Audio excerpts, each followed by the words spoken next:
நம்மளோட வாழ்க்கை ஆல்ரெடி யூனிவர்ஸ்னால எழுதப்பட்டதா அல்லது நம்ம எடுக்கிற டிசிஷன்ஸ்னால உருவாக்கப்பட்டதா?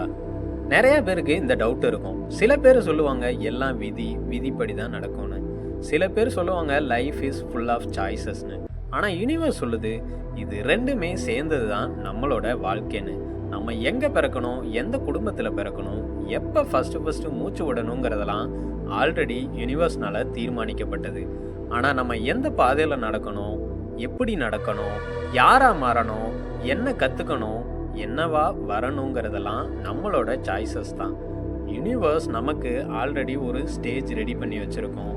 அதில் என்ன ரோல் ப்ளே பண்ணணுங்கிறது நம்மளோட சாய்ஸ் தான். ஃபார் எக்ஸாம்பிள், 2 பீப்புள் ஒரே சுச்சுவேஷனில் இருக்காங்கன்னா, ஒருத்தவங்க பிரேக் ஆவாங்க, இன்னொருத்தவங்க அதில் ஒரு ஆப்பர்ச்சுனிட்டியை பிடிச்சி மேலே வருவாங்க. So life is not fully written, it's co written. அதாவது யூனிவர்ஸ் நம்மளுக்கு டைரக்ஷன் கொடுக்கும், நம்ம தான் அதுக்கு மீனிங்கை கொடுக்கணும். ஸோ யூனிவர்ஸ் எப்பயுமே நம்மளுக்கு நல்ல ஆப்பர்ச்சுனிட்டிஸ் தான் கொடுக்கும். அதை நல்லபடியாக யூஸ் பண்ணிக்கிறோமா அல்லது ஸ்பாயில் பண்ணுறோமாங்கிறது நம்ம கையில் தான் இருக்குது. ஸோ இது மாதிரியான தகவல்களுக்கு நம்ம சேனலை சப்ஸ்கிரைப் பண்ணிவிட்டு அப்படியே உங்கள் நண்பர்களுக்கும் பகிருங்க.